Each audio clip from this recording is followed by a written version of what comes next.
Hi hello friends, ಎಲ್ಲರಿಗೂ ಚಿನ್ನದ ಮನಸ್ಸು ಚಾನೆಲ್ಗೆ ಸ್ವಾಗತ. ಇವತ್ತಿನ ರೆಸಿಪಿಯಲ್ಲಿ ಬ್ರೆಡ್ ಆಮ್ಲೆಟ್ ಹೇಗೆ ಮಾಡೋದಂತ ತೋರಿಸ್ಕೊಡ್ತೀನಿ. ಅದು ನೋಡೋಕ್ಕೂ ಮುಂಚೆ ಯಾರ್ಯಾರು ನನ್ನ ಚಾನಲ್ ಸಬ್ಸ್ಕ್ರೈಬ್ ಮಾಡ್ಕೊಂಡಿಲ್ಲ ಅವರೆಲ್ಲರೂ ದಯವಿಟ್ಟು ನನ್ನ ಚಾನಲನ್ನು ಸಬ್ಸ್ಕ್ರೈಬ್ ಮಾಡ್ಕೊಳ್ಳಿ.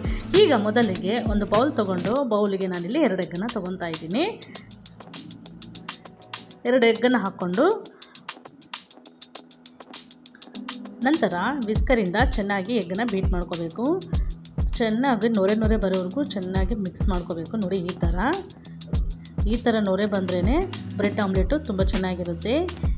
ಈಗ ಇದಕ್ಕೆ ಸಣ್ಣಗೆ ಹಚ್ಚಿದಂತಹ ಈರುಳ್ಳಿ, ಸಣ್ಣಗೆ ಹಚ್ಚಿದಂತಹ ಒಂದು ಮೀಡಿಯಮ್ ಸೈಜ್ ಟೊಮೊಟೊ, ಹಾಗೆ ಸಣ್ಣಗೆ ಹಚ್ಚಿದಂತಹ ಕೊತ್ತಂಬರಿ, ಸ್ವಲ್ಪ ರುಚಿಗೆ ತಕ್ಕಷ್ಟು ಉಪ್ಪು, ಸ್ವಲ್ಪ ಧನಿಯಾ ಪೌಡರ್, 1/4 ಟೀ ಸ್ಪೂನಷ್ಟು ಜೀರಾ ಪೌಡರ್, ಅರ್ಧ ಸ್ಪೂನಷ್ಟು ಅಚ್ಕಾರದ ಪುಡಿ, ಇವೆಲ್ಲವನ್ನು ಹಾಕಿ ಚೆನ್ನಾಗಿ ಮಿಕ್ಸ್ ಮಾಡ್ಕೊಳ್ಳೋಣ. ಇದನ್ನು ಮಕ್ಕಳಿಗೆ ಸ್ಕೂಲಿಗೆ ಹೋಗಬೇಕಾದ್ರೆ ಬೆಳಗಿನ ಬ್ರೇಕ್ಫಾಸ್ಟ್ ಮಾಡಿಕೊಟ್ರು ತುಂಬ ಚೆನ್ನಾಗಿರುತ್ತೆ. ಈಗ ಇದು ಚೆನ್ನಾಗಿ ಮಿಕ್ಸ್ ಆಗಿದೆ. ಈಗ ಒಲೆ ಮೇಲೆ ಒಂದು ಪಾನ್ ಇಟ್ಕೊಂಡು ಪಾನ್ ಬಿಸಿ ಆದಮೇಲೆ ಇಲ್ಲಿ ನಾನು ಬೆಣ್ಣೆಯನ್ನು ಹಾಕ್ಕೊತಾ ಇದ್ದೀನಿ. ಬಟರ್ನ ನೀವು ಬಟರ್ ಆದರೂ ಹಾಕ್ಕೋಬೋದು, ಇಲ್ಲ ಆಯಿಲ್ ಆದರೂ ಹಾಕ್ಕೋಬೋದು. ಆಯಿಲ್ ಹಾಕ್ಕೊಂಡು ಈಗ ನಾವು ಮಿಕ್ಸ್ ಮಾಡ್ಕೊಂಡು ಇಟ್ಕೊಂಡಿದ್ವಲ್ಲ ಅದೆಲ್ಲ ಹಾಕ್ಕೊಳ್ಳೋಣ. ನೋಡಿ, ನಂತರ ಇದ್ರ ಮೇಲೆ ಬ್ರೆಡ್ ಹಾಕಿ ಚೆನ್ನಾಗಿ 2 ಸೈಡು ಈ ಥರ ಪ್ರೆಸ್ ಮಾಡ್ಕೊಳ್ಬೇಕು.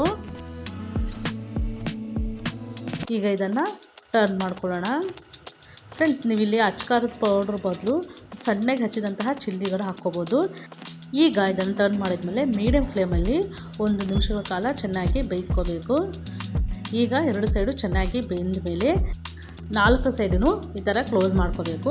ಫ್ರೆಂಡ್ಸ್, ಯಾರ್ಯಾರು ನನ್ನ ಚಾನಲ್ ನೋಡ್ತಿದ್ದೀರಾ ಅವರೆಲ್ಲರೂ ನನ್ನ ಚಾನಲನ್ನು ಸಬ್ಸ್ಕ್ರೈಬ್ ಮಾಡ್ಕೊಳ್ಳಿ. ಹಾಗೆ ಪಕ್ಕದಲ್ಲೋ ಬೆಲ್ ಐಕಾನ್ ಕ್ಲಿಕ್ ಮಾಡಿ, ಶೇರ್ ಮಾಡಿ, ಹಾಗೆ ಲೈಕ್ ಮಾಡಿ. ನೋಡಿ, ಈಸಿಯಾಗಿ ಬ್ರೆಡ್ ಆಮ್ಲೆಟ್ ಮಾಡೋದು ಹೇಗೆ ನೋಡಿದ್ರಲ್ಲ. ಈಗ ಒಂದು ತಟ್ಟೆಗೆ ಸರ್ವ್ ಮಾಡಿಕೊಂಡ್ರೆ ಆಯಿತು.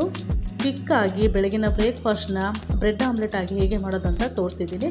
ನೀವು ಸಹ ಮನೆಯಲ್ಲೊಮ್ಮೆ ಟ್ರೈ ಮಾಡಿ ಹೇಗೆ ಬಂತು ಅಂತ ನನಗೆ ಕಾಮೆಂಟ್ ಮಾಡಿ ತಿಳಿಸಿ. ಹಾಗೆ ನನ್ನ ಚಾನಲನ್ನು ಸಬ್ಸ್ಕ್ರೈಬ್ ಮಾಡಿ. ಮತ್ತೆ ಮುಂದಿನ ವಿಡಿಯೋದಲ್ಲಿ ಭೇಟಿಯಾಗೋಣ.